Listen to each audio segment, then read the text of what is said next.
na Columbia University, em Nova York. Hoje tenho a grande honra de apresentar o professor Muniz Sodré, um dos grandes pensadores contemporâneos da comunicação no Brasil e professor titular da Escola de Comunicação na Universidade Federal do Rio de Janeiro, ex-presidente da Biblioteca Nacional. Autor de quase uma centena de livros e artigos na área de comunicação e jornalismo, entre eles o livro que esse grupo ha discutido bastante durante esse ano, é O Terreiro e a Cidade. Sem mais demoras e com grande prazer, passo a palavra para o professor Muniz Sodré. Muito obrigada. Muito obrigado por suas palavras, professora Ana Paulina ali. Muito obrigado. Xixi, eu estava tentando mostrar o que significa corporeidade na diferença com o corpo individual. Que é corporeidade como uma coleção dos atributos de potência corporais existentes num grupo. E que essa aglutinação de elementos implica o conceito de corporeidade, quer dizer, a corporeidade é a condição própria do sensível, de um modo de apreensão do mundo pela sensibilidade. Então, eu estava dizendo que, pelo sentir do corpo, o homem não está somente no mundo, mas que o mundo está nele. Quer dizer, o homem é o mundo, o homem é o próprio mundo. Então, quando encarnando mediações simbólicas e com modos de articulação própria, o corpo individual age instantaneamente. Quer dizer, o corpo não tem lógica predicativa. O corpo age em função da corporeidade que assimilou o corpo individual, quer dizer, a corporeidade grupal.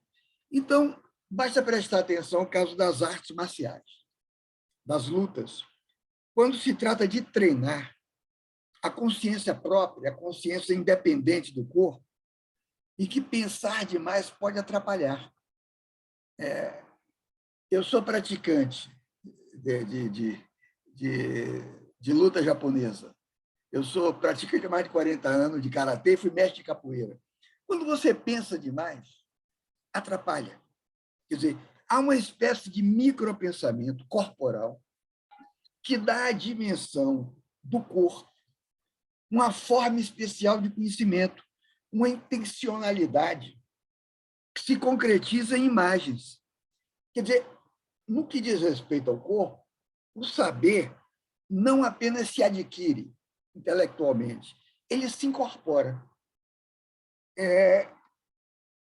Eu me lembro uma frase todo mundo já ouviu falar aqui no Brasil, ou, se não conheceu, Hélio Gracie, família Gracie, foi o grande mestre de jiu-jitsu aqui no Brasil. O Hélio, o velho da família, ele dizia a mesma coisa, ele dizia, olha, pensar demais atrapalha na luta. Ou você age instantaneamente com a sabedoria do corpo, ou o cara te estrangula no chão. Então, o saber, portanto, se incorpora. E o ritmo é que cria um espaço próprio.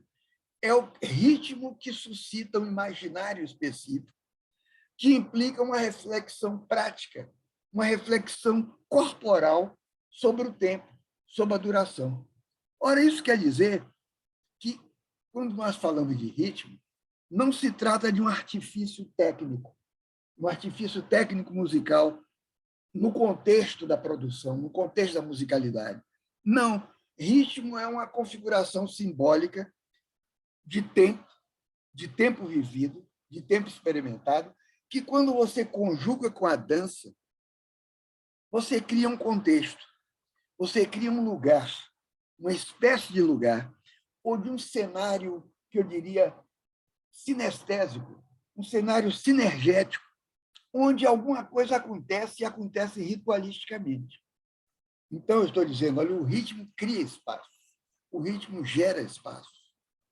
E eu tomo a palavra dança aqui, no sentido que um neoplatônico, chamado Dionísio Pseudo-Areopagita, século V depois de Cristo, ele dava a palavra dança, ele dizia, ó, dançar é celebrar a divindade. Quer dizer, a existência e o conhecimento são, para Dionísio, são festa e dança. Quer dizer, e mais, ele diz soberania do espírito. Então, vejam, por exemplo, vamos pegar o blues americano, que é uma música que me fascina. O blues e o samba me fascinam. No blues, você interpreta um caminho de existência que se estende desde o trabalho, desde o sofrimento do trabalho forçado, nos campos de algodão do sul-americano, até os antros festivos, as juke joints urbanas, as periferias urbanas, mas segregados, sempre segregados. Então, veja só, do meio rural para o meio urbano, se expandiu aquele grito doído. O blues começa com um grito doído do escravo, mas alegre por estar gritando. Sofrido, mas alegre por estar gritando. E esse grito podia ser dado por um indivíduo, mas era de toda uma formação comunitária, de uma formação comunitária oprimida. Por isso que Frantz Fanon, grande pensador antirracista francês, filósofo, ele dizia, olha, sem opressão e sem racismo, não existe blues. Não existe blues sem opressão e sem racismo. Quer dizer, é uma sugestão de diferença radical entre, digamos, interpretar profissionalmente e viver o blues. Ou seja, viver o blues, to live the blues. Então, live out of the blues. Não viver profissionalmente do blues. Então, é um outro modo de compreender uma frase que é atribuída a Louis Armstrong, esse grande músico negro-americano, que o Armstrong, essa frase é atribuída a ele, ele disse, olha, quem pergunta o que é o blues nunca vai poder saber. Quer dizer, a pergunta sobre a essência do blues nunca vai poder dar uma resposta satisfatória sobre o que é o blues. Você tem que viver. Então, essa diferença evoca tanto a memória, tanto histórica, quanto a memória mítica dos criadores originais do blues, em que pontifica, por exemplo, a arte de Robert Johnson, mítico no blues. Então, a história mito de Robert Johnson é muito conhecida. Tinha uma encruzilhada, a Crossroads, e ele teria feito um pacto com o diabo. Ele compôs, cantou e depois gravou o primeiro do que ele chamou de Crossroads Blues, os blues de encruzilhada, que é característico nos Estados Unidos do estilo chamado Devil Blues, ou Delta Blues, que até hoje é marcante, quem toca blues nos Estados Unidos. Então, são muitos os compositores, são muitos intérpretes, homens, mulheres, e eu cito, não sou um grande especialista nisso, mas sou cultor do blues, e cito Baby Franklin Seals, Hart Wand, W.C. Hand, Memphis Minnie, Ma Rainey, Bessie Smith. Em todos eles, o blues queria expressar o quê? A atmosfera de opressão racial nos campos e nas planícies pantanosas do Delta americano, do Delta do Mississippi. Mas expressar graças a inflexões especiais da voz, ou mesmo, às vezes, tentando fazer falar o instrumento. É muito comum, e se sabe disso, o sujeito raspando o prato ou raspando o instrumento, querer reproduzir alguma coisa da voz humana, como os tambores nigerianos, em Oió, falavam. Os tambores não eram código Morse. Os tambores, até hoje, tambores de Oió, eles falam. Eles propriamente falam, considerando que o Yorubá é uma língua tonal. Essa reprodução dos tons é uma fala. Uma língua tonal de 3 tons, diferentemente dos 4 a 7 tons chineses, que são mais difíceis do que o do Yorubá. Então, A história do blues, vejam só, é de uma viagem entre territórios, pautada pela variação dos estilos. Aí você tem Delta Blues, Jump Blues, Memphis Blues, Soul Blues, e pela mescla, pela mistura de influências rurais, de influências urbanas, influências orais, influências escritas. Então, os muitos episódios míticos históricos, com criadores diversos, aconteceram não só na paisagem do sul opressivo americano, mas também nos espaços musicais das grandes cidades americanas, que a viagem estava ali também. Então, peguem esse grande orquestrador, esse grande músico americano, que eu tive o privilégio de, em 1967, assistir a um concerto dele em Paris, quando eu morava em Paris, Duke Ellington. Duke Ellington tocando para Ella Fitzgerald depois cantar. Duke Ellington, ele nasceu em Washington. Ele era filho de família de classe média. Duke Ellington não era pobre, não era rico, mas não era pobre. Não era do sul americano. Charles Parker, o maior músico de todos os tempos, qualquer que seja a forma musical, Coleman Hawkins, Thelonious Monk, Miles Davis, todos eles eram de classe média urbana, de classe média urbana. Então, não é que todos esses grandes jazzistas fossem músicos de blues, mas o blues foi essencial ao jazz, assim como o blues foi crucial, também foi crucial ao blues a atmosfera oral, a atmosfera não letrada, a atmosfera não lida. Então, quando Duke Ellington se conscientiza dos 4 elementos essenciais da criação jazzística dele, que era a estrutura básica do swing, 4x4, a balada romântica, os ritmos sincopados afro-hispânicos e o blues. Então, vejam só, de um modo geral, por que eu estou falando do blues e agora falar de mais perto, aqui de nós? Os ritmos latinos, todos os ritmos latinos, atraíam músicos muito criativos. E isso deu ensejo à aproximação entre a música brasileira, por exemplo, a Bossa Nova. A Bossa Nova foi uma aproximação enorme com a música americana, e o jazz americano da costa oeste, a West Coast Jazz. Então, é nesse epicentro de movimentação de compositores, de intérpretes negros, que permanecia aquela essência triste, aquela essência divertida e triste do blues, portanto, uma espécie de dupla consciência que sempre abrigou sentimentos contraditórios. Quer dizer, o sujeito sofria, mas se alegrava. O sujeito estava triste, mas estava cantando. Ora, e isso está muito próximo do samba brasileiro. Está muito próximo do nosso samba. Eu posso começar com o tópico da viagem. As variações estilísticas do samba, tanto do canto quanto da dança, fizeram uma viagem também virtual na diversidade territorial do Nordeste para a centralidade urbana do Rio de Janeiro, que então era a capital federal. O samba nasceu viajando. São muitas as variedades baiano-nordestinas. Eu tenho a felicidade de conhecer grande parte delas, por ser de terreiro e por ser baiano.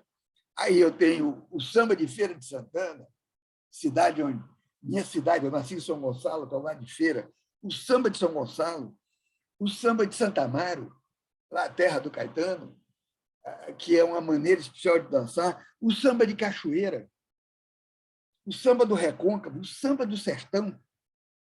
Até hoje, esses sambas permanecem tais e quais, na maioria deles, mas eles acabaram viajando para essa síntese formal carioca. E o que é que viajou? O que viajou foi a corporeidade. Foi a corporeidade, o corpo coletivo que canta e dança samba, viajou da Bahia para o Rio, ancorando numa comunidade aqui no Rio, a comunidade dos tios, a comunidade das tias, que povoaram com a negritude civilizatória, que essa cidade aqui foi civilizada por negros. O Rio de Janeiro é uma cidade civilizada por negros, como São Paulo é um estado civilizado pelos índios caiganos. A civilização carioca é negra, é a partir da Cidade Nova. Sim, tinha os portugueses exploradores aqui, mas isso é outra coisa, é negra. Então, povoaram com a negritude civilizatória do candomblé a proximidade do Cais do Porto, a Zona Norte e a Cidade Nova, a Zona da Cidade Nova.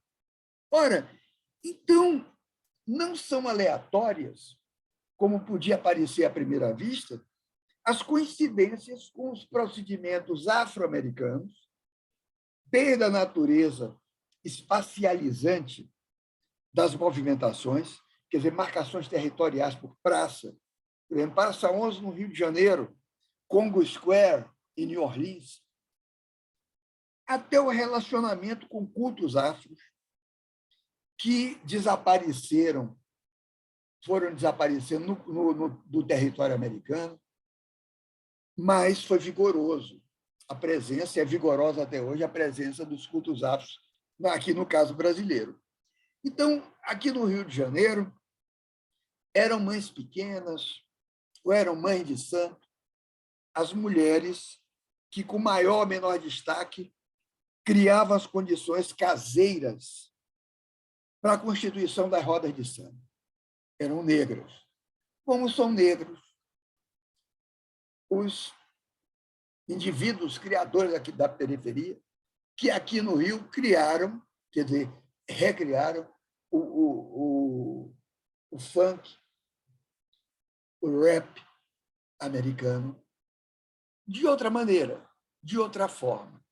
Não tem necessariamente ligação com os cultos, com os terreiros, como o samba teve. Mas, de qualquer modo, até o funk, o rap aqui, são resultados de viagens. São resultados de viagens.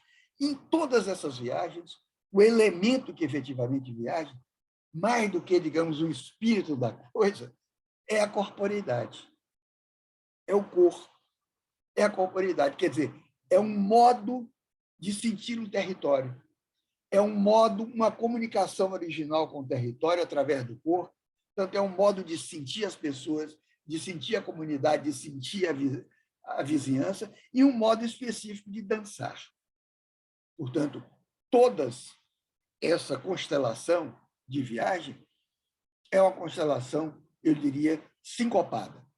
Eu não sei, eu conheço nada do funk e do rap, eu não consigo, digamos, discernir musicalmente bem a sincopação no funk ou no rap, mas, sem dúvida nenhuma, essa sincopação está aí, já que precisa de corpo. Precisa de corpo. A batida é uma batida de corpo. E isso é geral na América do Sul. Isso é geral nas Américas. Eu comecei falando, não sei se foi gravado, que eu tinha visto uma definição do tango por Discépolo, que é esse grande compositor do tango argentino, o mesmo compositor de Cambalacho, O Mundo Foi Será Uma Porqueria, de Alocê, esse tango. Discépolo diz, olha, o tango é um pensamento de corpo triste, mas que pode ser dançado. E o que é que faz o tango, constitui o tango? É a síncopa, é a sincopação. O deslocamento corporal, aliás, muito masculino, no caso do tango, porque o tango, início do século XIX, quem dançava eram 2 homens. Vocês sabiam disso. É por isso que, na dança do tango até hoje, mesmo com mulher, não se encaram.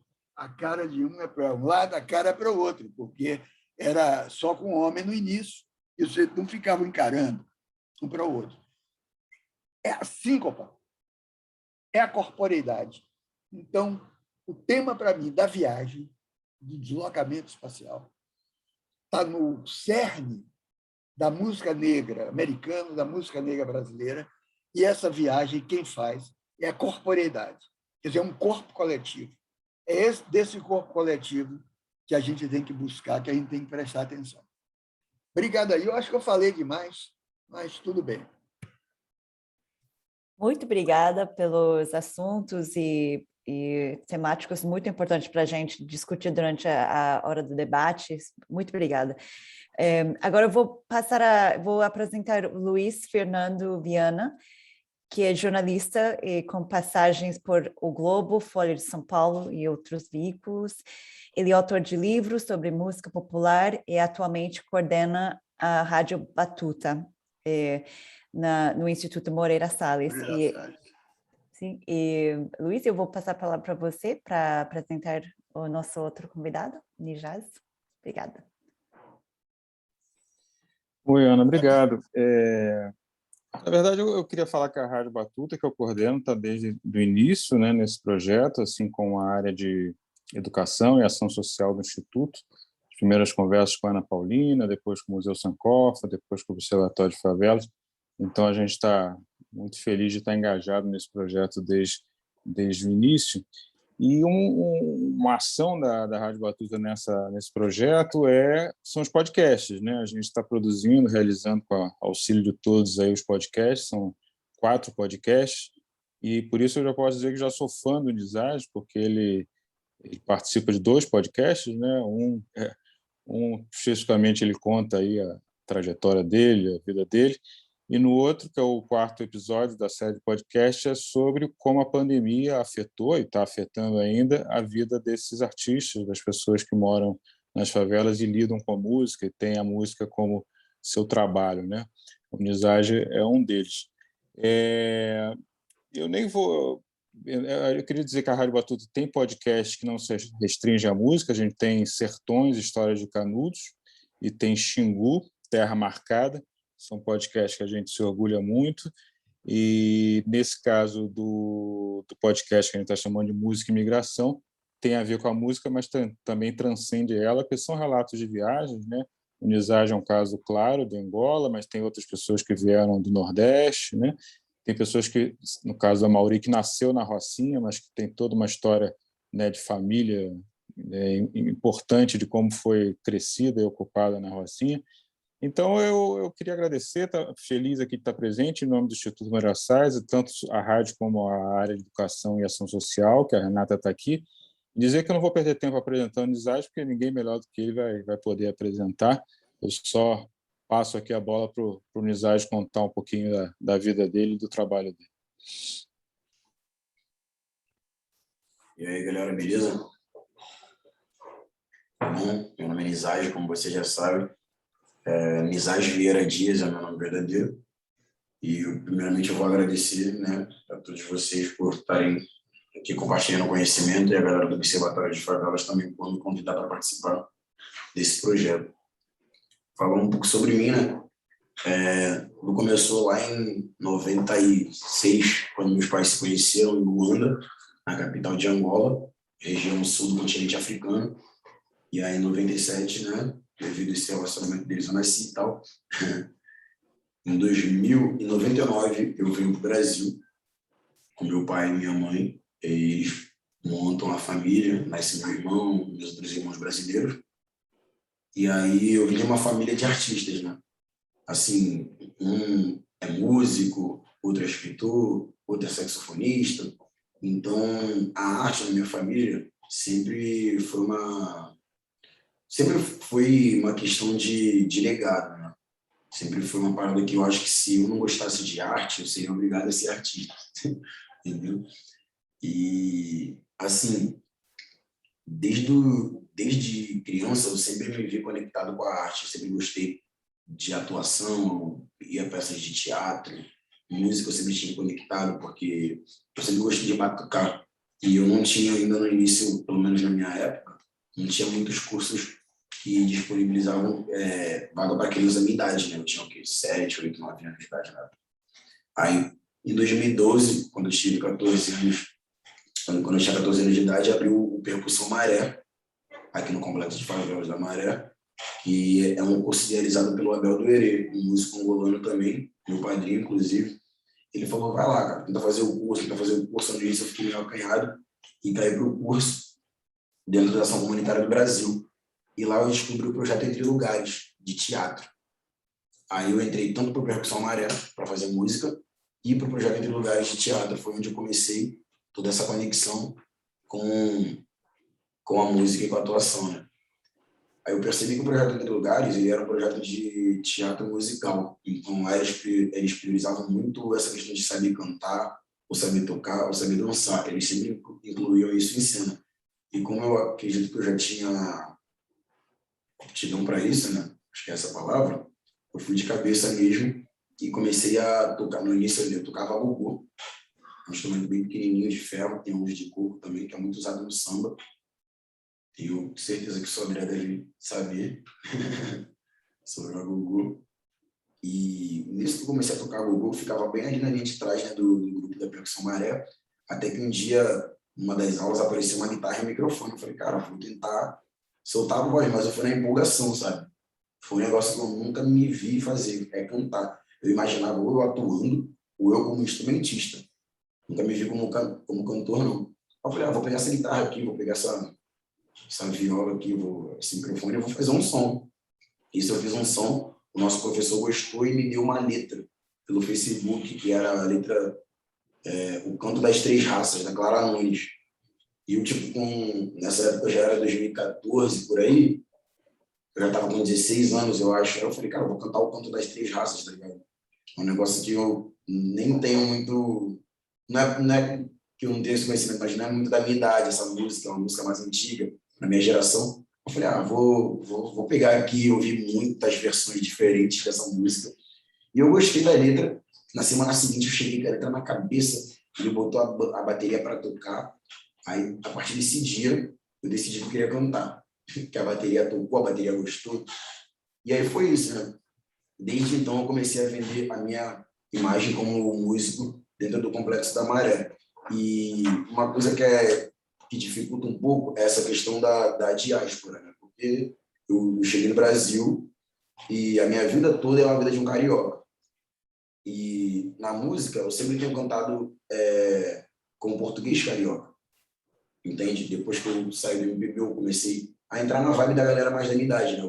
Hoje em dia eu canto rap, eu canto trap, que é o estilo musical que está fazendo sucesso aí, assim como o funk, tem a pisadinha também, tem barulho da pisadinha. E aí eu comecei a cantar muito hip hop e trap, sendo que o meu sotaque é o carioca. E eu comecei a perceber que, duas coisas, eu sou músico angolano, moro no Complexo da Maré, que é a favela com a maior quantidade de angolanos no Rio de Janeiro, se possível no Brasil, eu não sei, eu não ouço relatos sobre os lugares com essa quantidade grande de angolanos. E os angolanos da Maré também, que me conhecem não só como músico e como pessoa, começavam a cobrar músicas no meu sotaque natal. E com o tempo que eu estou no Brasil, eu falei, cara, eu sei, óbvio, falar meu sotaque natal. Sendo que é tão tempo que eu estou no Brasil que fica mais forçado falar o português de Angola do que falar o português daqui do Brasil. Até que chegou um tempo que eu falei, cara, vou tentar fazer uma transição entre uma coisa e outra.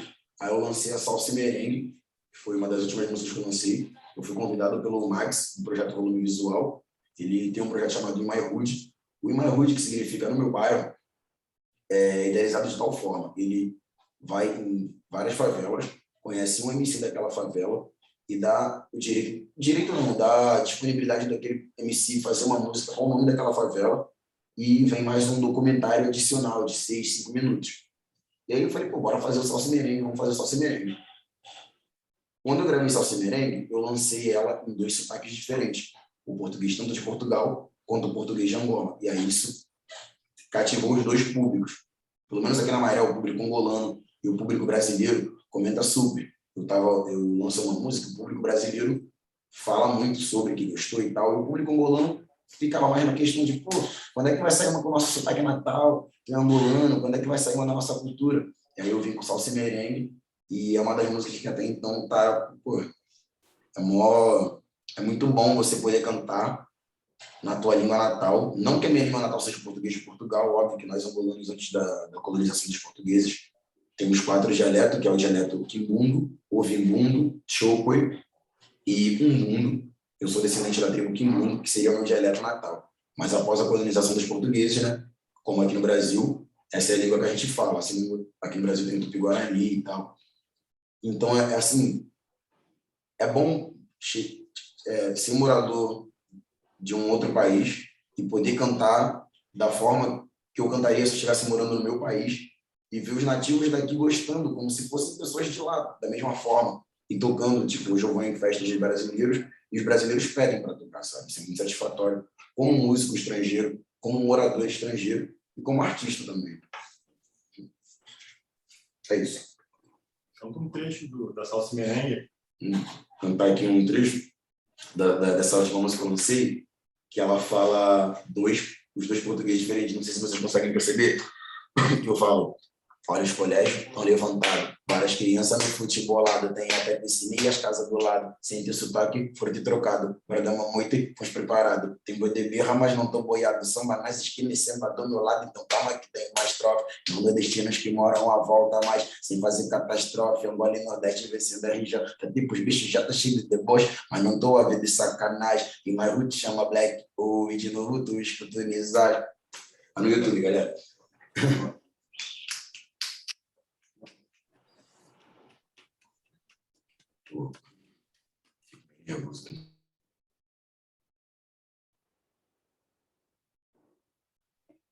Muito obrigada, fantástico. Realmente, somos todos fãs aqui. Agora eu vou passar a palavra para o Lino e Fernanda, que vão fazer a mediação. Lino Teixeira, que está representando o Observatório de Favelas, e Fernando Hermiro, que está representando o Museu Sankofa da Rocinha. Salve, gente. Eu vou assim, fazer um breve comentário, porque a minha provocação vai ser que o Sodré comente um pouco do que o Nizage trouxe sobre a própria trajetória.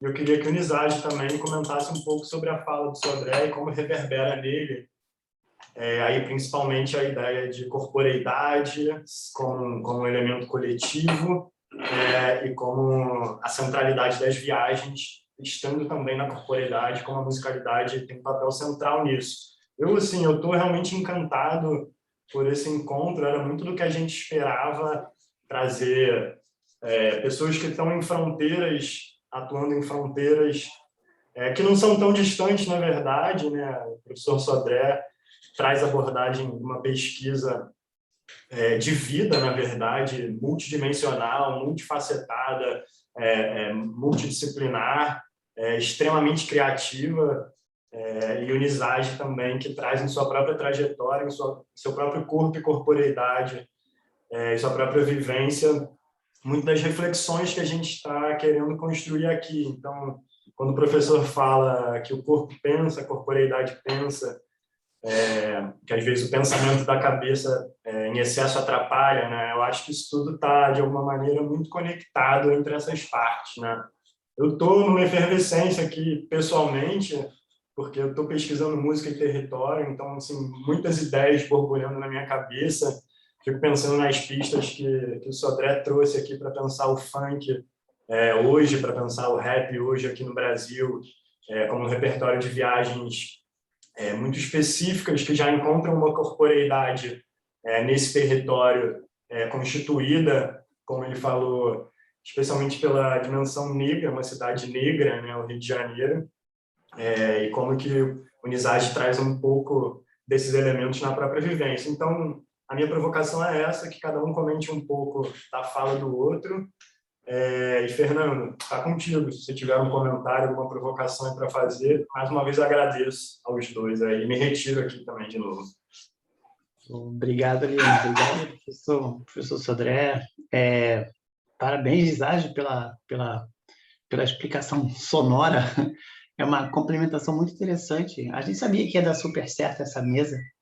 E quando o professor fala de dançar o pensamento, né, de sentir como compreensão, né, de apreender pelo corpo, o Nizage revelou isso para a gente, né? A gente percebe na música dele, né, ele falando pela marcação na palavra, né, e pelo corpo gingando, exatamente tudo isso que o professor acabou de falar. É um complemento muito bonito e um feliz encontro e dessas duas possibilidades que se completam. Parabéns para os dois e muito obrigado pelas duas aulas.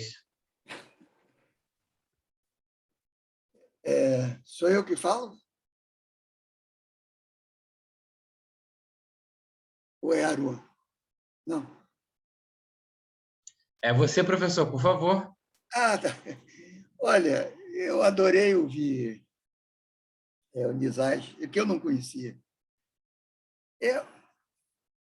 Eu gostaria de um pequeno episódio de 3 anos atrás. Eu fui convidado a ir a Angola pelo ministro da Informação, que viveu aqui no Brasil e que é um excelente escritor angolano, que é o João Melo. Ele era ministro da Informação, essa coisa. Aí eu dei conferências em vários lugares, fui muito bem tratado. E eles me organizaram uma viagem a Benguela, para eu conhecer no interior. Eu não sei, não era quibundo nem alvimbundo. É um povo que nem não falava também português, mora meio assim em cabanas. Que em Luanda eles conhecem como a comunidade do feitiço. Eu fui com acompanhante do governo, essa coisa. Você viaja lá dentro do território. Mas eu cheguei à noite em Benguela, na capital. E, à noite, antes de dormir no hotel, houve uma coisa muito estranha no quarto, porque parecia um terremoto. Eu pensei, mas isso não tem terremoto aqui em Benguela, mas sacudia muito o armário, um barulho, batia uma batida, tinha um batuque dentro do quarto e não era eu quem fazia. Eu estava sozinho, na verdade. Aí eu chego lá, me apresento e vem o tradutor e esse chefe da comunidade. E ele olha para mim e me diz que primeiro ficou desconfiado, depois ele o que queria, eu disse, uma visita. As pessoas, as mulheres, estavam escondendo, não apareceram. Aí depois ele olhou para mim e disse, mas tudo bem, esse é um dos nossos, que eu era um deles. Aquilo me surpreendeu muito. Aí as pessoas começaram a aparecer, eu tenho foto de tudo isso, nós sentamos à beira do mar, e eu descobri que eu tinha sido visitado à noite. Que eu tinha sido visitado. Só uma coisa extraordinária. Para mim, assim, eu fiquei de queixo caído, porque foi como se eu tivesse sempre morado ali. Foi uma tarde, mas a proximidade que se estabeleceu foi enorme. E essa coisa extraordinária de eu, antes de ter ido ali, ter sido, como ele disse, visitado. Né? Só você vivendo isso para você tentar esclarecer e acreditar, porque não dá para acreditar direito. Pois bem, eu verifiquei nessa minha estadia toda em Angola que mesmo vi várias experiências musicais, que a questão do corpo, a questão da corporeidade, mas também a questão da viagem, do deslocamento, é muito importante ali para o angolano. O respeito, bom, eu não vou falar disso, porque implica falar de guerra, mas a questão dos cubanos lá, que ajudaram a salvar os angolanos na invasão que veio da África do Sul, é uma coisa, eles têm uma gratidão. Eu tive lá com o exército também enorme. Ora, então, Angola, a África que eu conhecia até então, e apesar de eu falar Iorubá, Nagô, Sede Terreiro, eu não conheço a Nigéria, Angola me deu a impressão forte. É um país atravessado por uma boa literatura escrita, excelentes escritores, grandes escritores, mas pela musicalidade. E essa musicalidade não está só ali. É essa musicalidade que faz contato com outros países. A dança deles, o kuduro, é extraordinária. Então, quando eu estou vendo falar aqui o Nizaj, eu me dou conta, na verdade, que ele pode estar em 2 lugares ao mesmo tempo. Ele está em 2 lugares ao mesmo tempo. Esse episódio que ele narrou dele cantar com sotaque carioca e sotaque angolano, eu acho que é ele, que realmente o corpo dele não está fixo no lugar, que ele é um sujeito capaz de passear por outros países, de passear por outros lugares. Então, é essa multidimensionalidade que está no centro da corporeidade. A corporeidade é multidimensional. E eu vejo a arte dele, a experiência dele, como uma experiência multidimensional. Ele está na maré, mas ele não é mareano. Talvez não exista nenhum mareano exclusivo. Ali é um lugar, é uma coisa transicional. Eu conheço pessoas, conheço a Maré, ajudei a fundar uma escola lá, junto com a Escola de Comunicação Popular, de Fotografia. A Renata Araújo, que hoje é deputada, foi aluna minha, da minha mulher, está sempre em contato, eu estou sempre colaborando com ela, e ali na Maré, ali da Maré. Tem as ambiguidades da Maré, mas é um lugar interessantíssimo. Então, se eu dissesse de dizer para ele alguma coisa, eu falaria dessa expressão multidimensionalidade. Ele é multidimensional. É isso que eu percebo da narrativa dele. Concordo muito, professor Sodré. Professor, eu costumo chamar pessoas que eu considero influentes de mestre, né? Isso é um legado meu, então, me chamar de mestre Sodré. Eu concordo com a tua fala, não só pela questão de ser de outro país, e também assim, pela questão musical, sabe? Falando na questão de ser de outro país, a gente, aqui no Brasil, especificamente no Rio de Janeiro, seja africano ou de descendência africana, a gente já tem essa cultura de ter muitos salões afro aqui no Rio de Janeiro, não só no Rio de Janeiro, como em outros países, outros estados. A gente tem os terreiros de candomblé, de umbanda, é uma parada que está aqui, sabe? É algo que a África deixou aqui, sabe? Quando, há 500 anos atrás, quando nossos antepassados chegaram. E falando na questão, a gente tem um samba, tipo, samba é uma parada que está aí estampada na cara de todo mundo. E samba é originário de um ritmo musical chamado semba, que é especificamente de Angola, entendeu? E o samba foi trazido com os escravos nos navios. E aí originou o samba, nos becos, com a tia Ciata, um monte de galera que se escondia da ditadura desde a época de portugueses até chegar ao governo militarista para poder praticar o samba, sabe? Muitas pessoas morreram tentando valorizar o que a África trouxe. E falando na questão profissional, essa questão da corporeidade, do movimento, é muito importante porque o som que eu faço é o som do gueto, mano. É o rap, é o hip hop. Todo mundo que tem pelo menos um pouco de conhecimento sobre hip hop sabe que o hip hop veio do gueto, veio dos pobres, veio da favela. E a gente aqui nesses países grandes, porque eu considero o Brasil um país grande, por mais que o governo do Brasil não valorize o país que comanda, o Brasil é um país grande, entendeu? Assim, da mesma forma que as pessoas veem Estados Unidos, eu vejo o Brasil, sabe? Eu particularmente. E aí a galera de hoje em dia, quando faz um rap, faz muito um rap ostentação, um rap que vende a imagem de que o cantor de rap ele tem que ser rico, sabe? Quando a gente começa no mundo da arte, a gente tem muito esse desejo de, não, vou cantar rap, eu vou ser rico, eu vou ter um carro Lamborghini, e vou ter várias minas no meu carro. Tipo, é isso que as pessoas pensam, sabe? A maioria dos cantores iniciantes de trap e rap pensam dessa forma. Até bater de cara com a realidade e ver que a música não é só isso, tá ligado? Eu já fui muito questionado com questões do tipo, por que você não faz contato com um empresário que tem dinheiro e faz um clipezão falando de ostentação, um clipezão cheio de cordão de ouro? O que eu penso, cara? A questão é o movimento. O deslocamento, para mim, a palavra deslocamento, movimento, não é tipo se teletransportar, eu vou sair da Maré, e lá na Maré eu vou dar um estalo, que eu vou aparecer, sei lá, no Catete, e depois eu vou dar um estalo, eu vou aparecer em Salvador. Não, eu vou sair da Maré e eu vou trazer todo o meu conhecimento até o lugar onde eu quero estar, sabe? Eu não vou simplesmente fazer um contato com o empresário como estourei.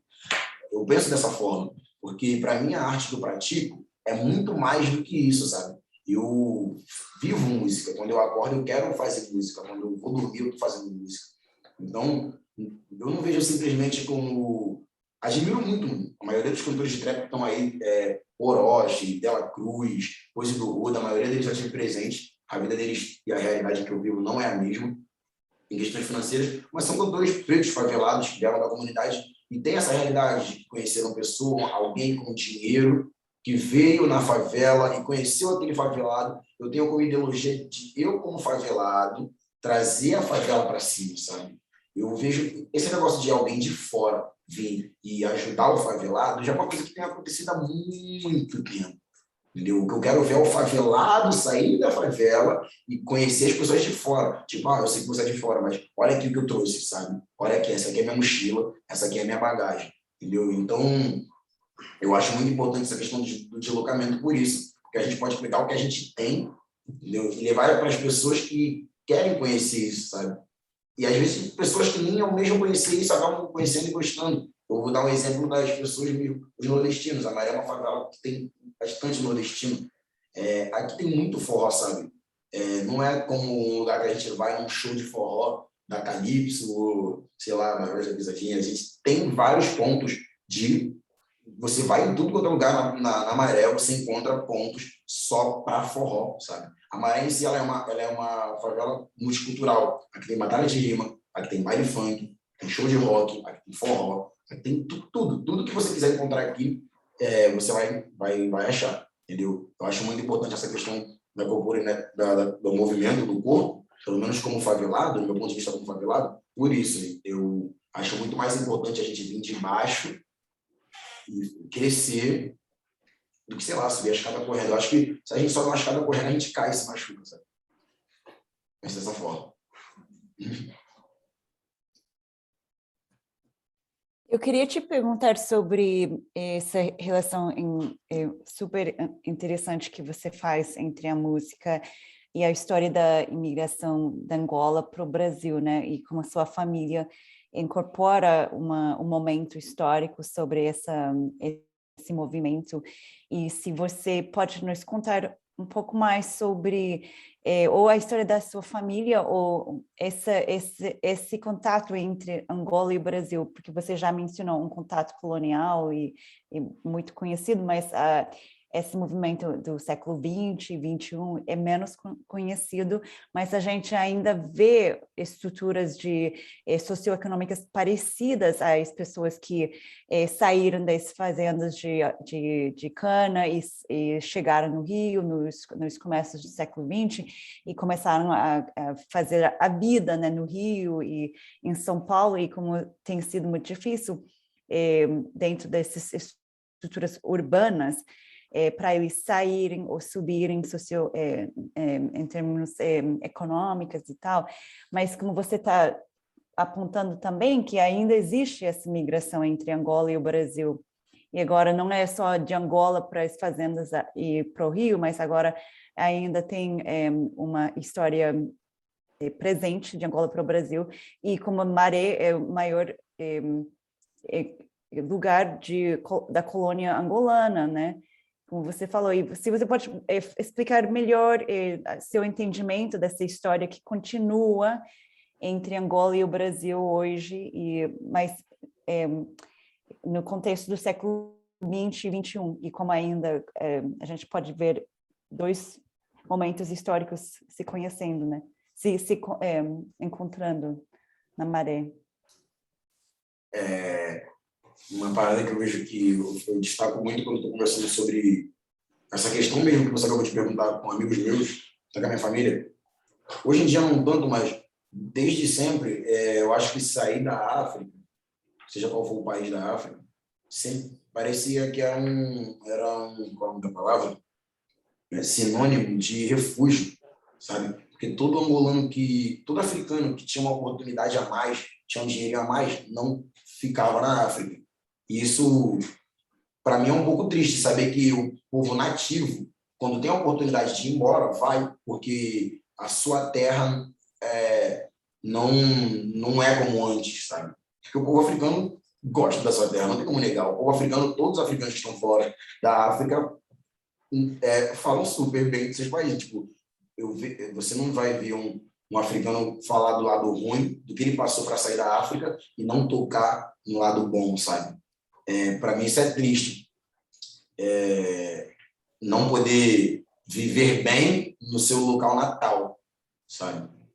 Mas hoje em dia eu vejo que Angola evolui muito na questão social, porque os angolanos eles hoje saem para outros países na Europa, por exemplo. Antigamente você não via angolanos ir para a Europa, você não via africanos irem para a Europa. E hoje a gente consegue vender o nosso comércio.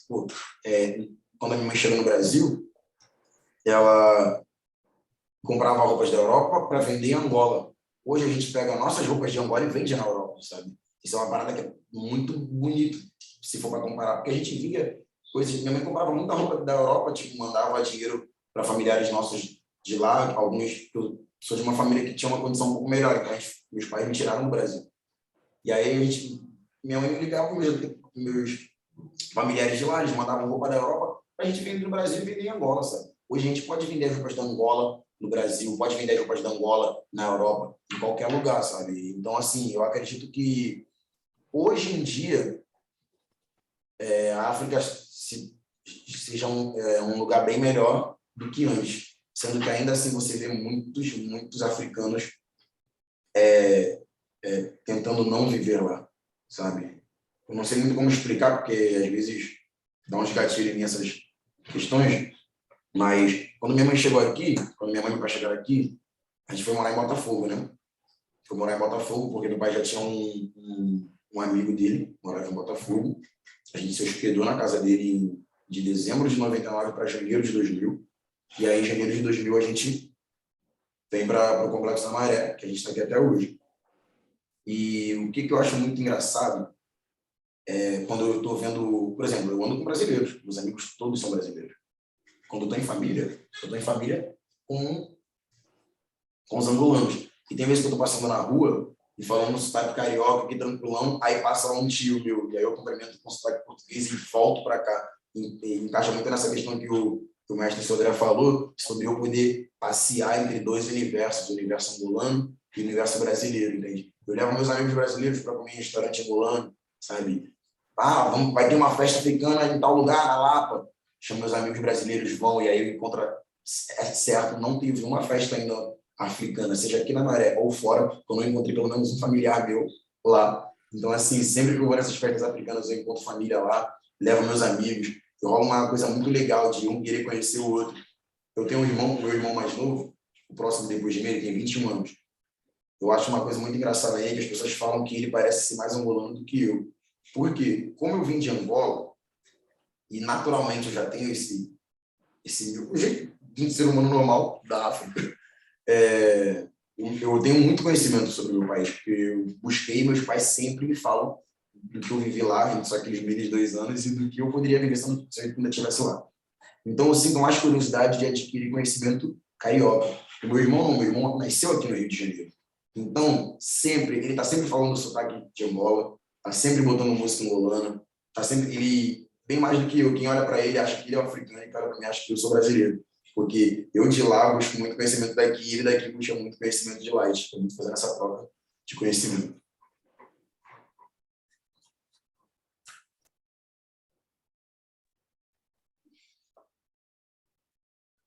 Obrigado, Isaac. O Firmino quer fazer uma questão, né, Firmino? Vamos lá. Sim, boa tarde. Mais uma vez, fantástica a fala do professor, mais uma vez é muito gratificante, o Isaac também traz bastante informação, só que eu acho que eu perdi algumas coisas aqui na minha conexão, e desculpa aí se você tiver que repetir, mas eu gostaria, assim, tem um movimento, né, que vem acontecendo há algum tempo já no Brasil, amizade, se pudesse falar, o professor também, mas de muitos brasileiros que estão retornando para a África, não é? Principalmente Angola, né? E tem um amigo meu aqui, que é o Emerson, né, que mora no Horto. Ele falou assim: poxa, Firmino, agora, no final do ano, em janeiro, eu estou indo, né, ver meus pais que estão na Angola, não é? Eu falei: nossa, que maravilha, cara. E outras pessoas, né, conversando durante esse momento de pandemia, né, fazendo essa travessia, não é, que eu acho assim, fantástica, não é, que eu acho que cada brasileiro deveria ter esse direito também, né, de fazer essa viagem, né, esse retorno, não é. E aí eu gostaria de ouvir de vocês dois essa questão, essa possibilidade aí. E a outra amizade, né, em relação à sua música que você compõe, que você faz, há alguma influência religiosa, ou você também tenta fazer mesclar, não é, o sotaque angolano com algum dialeto, ou, não é, nesse sentido?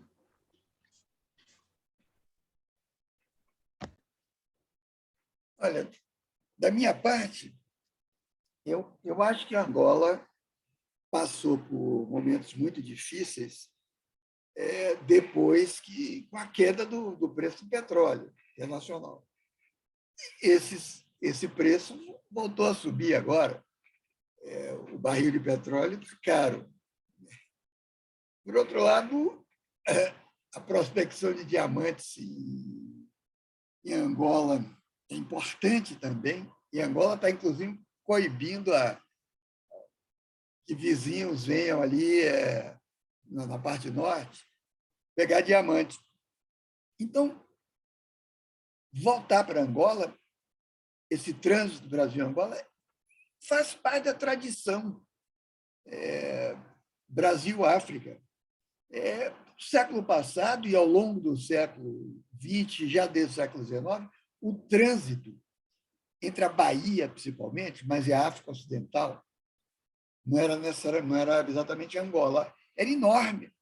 Era enorme. Uma classe média na Bahia, de negros, se constituiu nesse trânsito e ganhou dinheiro também nesse trânsito. Havia um comércio intenso entre África e aí inclui Angola também e Brasil.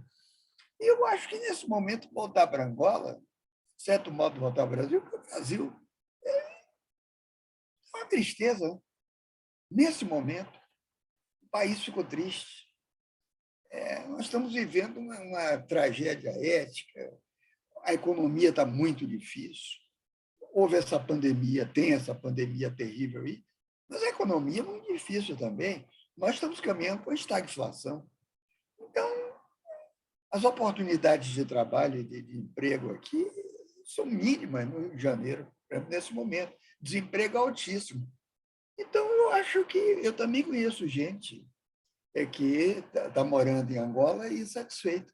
Portanto, eu acho muito animador que esse trânsito Brasil-Angola se restabeleça, que ele se incremente. Ele é verdadeiro. O Brasil está um desastre. Eu preciso botar isso na cabeça. É um desastre econômico, político, moral.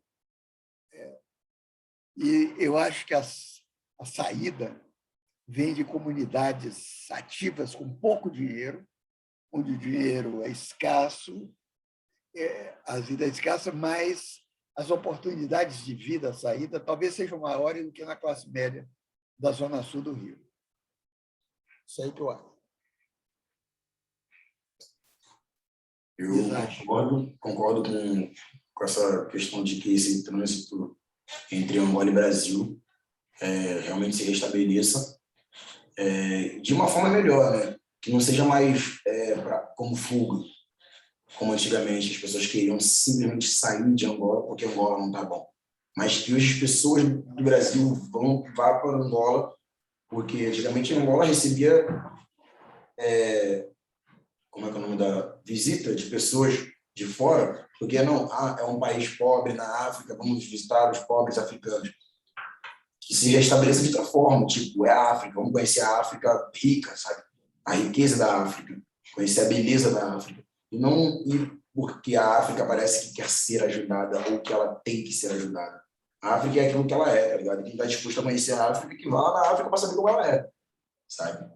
E nessa questão que o Firmino perguntou sobre ter alguma influência religiosa nas minhas letras ou em alguma música minha, não tem. Eu sou filho de um pai Rastafari e de uma mãe católica, entendeu? Aí é totalmente diferente. Acho que não dá para juntar. Eu cresci também na Igreja Batista e hoje pratico um montão de coisa, sabe? Mas eu procuro muito manter a conexão com a minha cultura africana, tipo cultura iorubá, por exemplo. Eu não sou de candomblé, não sou de umbanda, mas quem entrar na minha casa vai achar que eu sou. É só abrir a porta, não precisa nem entrar. Tipo, vai abrir a porta e vai achar que eu sou. Devido às coisas que tem lá, eu boto na minha cabeça que dentro da minha casa é África, porque eu não tenho lembrança nenhuma do meu país. Eu só sei que eu sou africano porque eu tenho um documento que comprova que eu nasci em Angola. Então, dentro da minha casa é África. Por exemplo, eu gosto de baile funk, mas na minha casa não toca funk. Moro sozinho, tranquilo, não tem algo superior a mim na minha casa. Eu vou ao baile funk com meus amigos, na minha casa não toca funk. Tranquilo. Desde a casa da parada, sabe? Quero manter aquela cultura angolana que eu tenho, seja religiosamente ou musicalmente, de qualquer forma, sabe?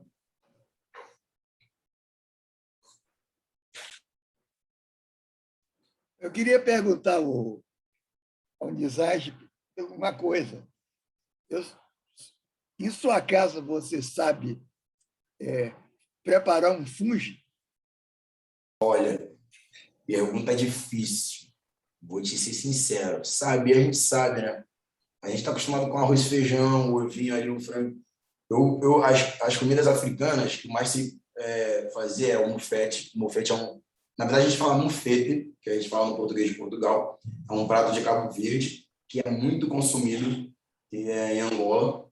O fungi, por que eu vou te falar que o fungi é difícil de fazer? Eu já ouvi 4 versões do fungi. O fungi, que é em Angola, o fofu, que é no Congo, o angu, brasileiro, carioca, não sei, e a polenta italiana. Essas 4 coisas, para quem nunca comeu o resto, é a mesma coisa. Angu, fofu, fungi, não tem diferença. Tipo, o angu, se eu estiver errado, alguém me corrija, por favor, é temperado com pimenta, não, com alho, né? Tem pessoas que temperam o angu com alho. O fungi ele não é temperado, o fungi é a água, o fubá e o sal. E eu percebi que o angu ele é bem molinho, o fungi ele é mais durinho. O fofu, que é o que se come no Congo, ele é mais cru e se come com a mão. A polenta ela é como um bolo, ela é cortada, colocada em prato diferente. Então, para eu, tem vezes que eu quero fazer fungi e sai um angu meio aguadinho. Tem vezes que eu quero fazer um angu e sai um fungi meio durinho. Mas é a mesma coisa. O fungi é uma delícia, né? O fungi em Luanda é uma delícia. Agora, Luanda é uma cidade muito cara. Né? É caríssimo, é impressionante. Impressionantemente caro. Já foi considerada a cidade mais... A gente come mais barato, muito mais barato em Nova York que em Luanda.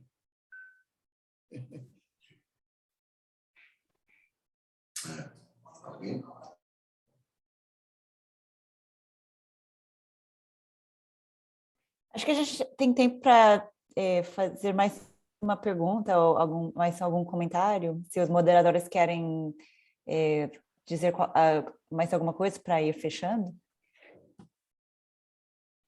Eu não sei se o Fernando tem algum comentário aí para trazer. Eu, de minha parte, queria pedir para os dois, se tiverem alguma consideração final, algum comentário que ficou faltando, eu já pediria para eles fazerem essa última saudação. E já, de novo, não canso de agradecer essa presença, esse encontro, essa confluência que se produziu aqui. E aí, fiquem à vontade. Fernando, se tiver algum comentário, está contigo.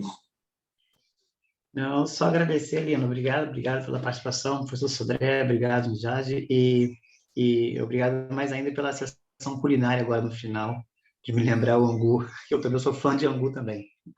Obrigado a todos. Não, eu gostaria de agradecer. Eu acho que o que chamo de periferia aqui no Brasil, quer dizer, nós sabemos topograficamente, geograficamente, o que é periferia. Há muito tempo essa periferia vem ocupando. Em São Paulo, vamos ser claro para mim, ocupando uma centralidade cultural, que são as intelectualidades orgânicas que surgem nessas comunidades, como estão surgindo as comunidades indígenas.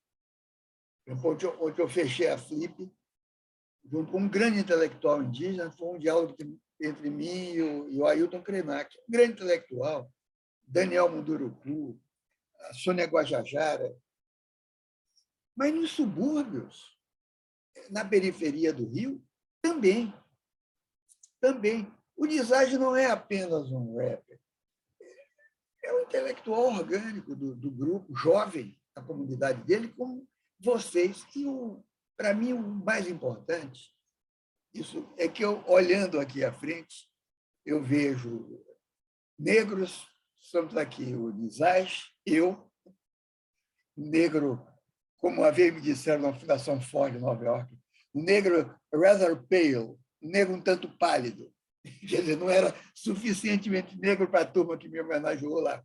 Mas talvez isso não tenha mais nenhuma importância cultural nessa conjuntura que está surgindo, né? O negro aqui é realmente um lugar, pode ser ocupado por qualquer coloração da pele, talvez a professora Ana Paulina Lee seja tão negra quanto eu, ou quanto o Nizage, ou quanto vocês, né? Então, eu acho que o que há de esperançoso no Brasil, nessa coisa triste que eu repito, que nós estamos vivendo, vai sair daí. Vai sair. Há uma outra maré que vai tomar conta das cidades, a maré no sentido bem amplo, e essa maré se chama esperança. É uma maré esperançosa. Foi isso que eu vi na fala do Nizage. Esperança proativa, não esperança de uma sociedade lançada para frente, mera utopia, mas uma esperança proativa na fala dele, que eu não vi nenhuma mágoa, nenhuma queixa, nenhum sofrimento, nenhum rancor, só vi proatividade. Eu acho que se há uma coisa que se pode esperar do lado sadio do povo, que nós descobrimos também com essa tristeza que está no poder, que o povo tem um lado, todos nós, um lado bastante podre, bastante obscuro e podre, tem um outro lado que é uma proatividade enorme. O Brasil só se salva nesse caminho. O Brasil só se salva nessa maré. É nessa maré. O caminho do escape. É o nosso getaway. É o getaway. Sim, eu também queria agradecer a todos os convidados e Nijaz para sua música, né? Para juntar uma coisa, enfatizar uma coisa que o professor Sodré disse no começo, que a música é um modo de sentir o território, né? E como através da sua música você está construindo novas formas de entender essa ligação entre o Brasil e Angola, né? Angola é uma coisa que pode ser um lugar, mas também é um lugar que existe na memória, a memória dos seus pais, da sua família, é através da música de performar esses sotaques diferentes, você também está construindo novas formas para expandir nossas ideias do que é coisas como a raça, essa ideia do negro é uma coisa inventada pelo Estado, né? Não existe da mesma forma em todo lugar, é uma coisa que existe, que marca a gente, mas a gente não é marcada pela raça, né? É uma coisa que o Estado tenta usar para marcar a gente, mas realmente não é uma coisa que é fixo, é real. E através da sua música você faz um ato super liberatório de fazer construir um território, uma identidade. Eu queria agradecer seu trabalho e sua participação no podcast e no projeto. E o professor Sodré Muniz, grande honra de ter você aqui hoje, e a todos, nossa equipe também. Valeu, Ana Paula e mestre Sodré, Aruan, Fernando, Júnior, a galera toda que está aí, o Lino também. Minhas últimas palavras vão ser de agradecimento por, né, ser convidado. Gente, eu falo com muita gíria, eu me sinto mais à vontade quando eu falo assim, sabe? Eu peço obrigado, né, por a gente estar aqui junto compartilhando conhecimentos, porque é muito bom ter esse conhecimento, até mesmo da África. O mestre Sodré já foi para Benguela, que é um estado ao lado de Luanda, e eu nunca, não lembro do meu país, então ele me trouxe um pouco mais de conhecimento sobre algo que é meu também. E queria pedir para vocês ficarem ligados no nosso canal no YouTube, ativar o sininho e se inscrever, porque vai sair muito mais música no canal da Black Hill Records. Valeu, pessoal. Obrigado, Sodré. Mensagem. Obrigado. Abraço.